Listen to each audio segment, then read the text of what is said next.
حضرت ابو ہریرہ رضی اللہ تعالیٰ عنہ فرماتے ہیں کہ میں نے رسول اللہ صلی اللہ علیہ وسلم کو یہ ارشاد فرماتے ہوئے سنا کہ بنی اسرائیل میں دو دوست رہا کرتے تھے، ایک ان میں سے گناہ کیا کرتا تھا اور دوسرا خوب ساری اللہ تعالیٰ کی عبادت کیا کرتا تھا، جس میں اس کا نام تھا عابد۔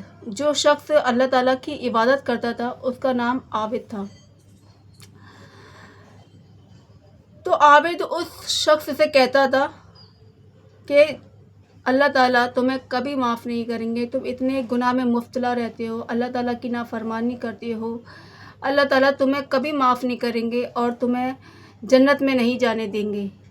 ایک دن ایسا ہوا کہ اسے گناہ کرتے ہوئے دیکھا تو پھر کہا کہ اے باز آ جا، اے شخص باز آ جا، ورنہ اللہ تعالیٰ تجھے کبھی معاف نہیں کرے گا۔ یہ الفاظ جو اس نے بہت زیادہ غصے میں بول دیا اور اسے یہ بھی کہہ دیا کہ اللہ تعالیٰ تجھے ڈائریکٹ جہنم میں ڈالیں گے اور تجھے جنت میں نہیں جانے دیں گے۔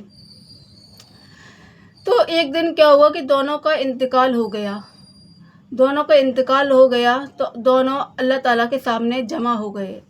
اللہ تعالیٰ نے عابد سے پوچھا، کیا تم میرے بارے میں جانتے تھے کہ میں معاف کروں گا یا نہیں؟ یا معاف کرنا جو میرے قبضے میں ہے، میرے حق میں ہے، کیا تمہیں اس پر قدرت حاصل تھی کہ تم مجھے معاف کرنے سے روک دو گے؟ جو دعویٰ کیا کہ اللہ تعالیٰ تجھے کبھی معاف نہیں کرے گا، اللہ تعالیٰ تیری مغفرت نہیں کریں گے بلکہ تجھے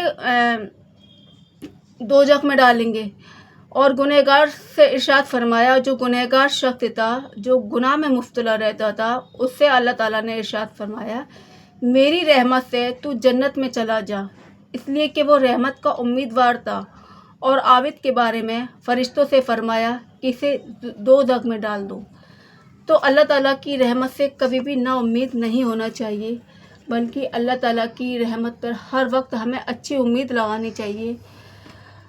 اگر دل میں خیال آ جائے کہ اللہ تعالیٰ بے شک معاف کرنے والا ہے، یہ بھی نہیں کہ ہم گناہ کرتے رہیں اور اللہ تعالیٰ سے معافی مانگتے رہیں، بلکہ ہمیں جب ہمارے دل میں یہ احساس ہو جائے کہ واقعی میں ہم نے یہ گناہ کیا ہے اور اللہ تعالیٰ اس سے ناراض ہو جائے گا اور ہمارے آنکھوں میں آنسو آ جائے تو اللہ ہمیں معاف کر دیتا ہے، اور دوبارہ وہ گناہ کرنے کی قسم کھا لے، وہ گناہ نہ کرنے کی قسم کھائے تو اب بے شک اللہ تعالیٰ معاف کرنے والا ہے۔ ملتے ہیں نیکسٹ ویڈیو میں۔ اللہ حافظ۔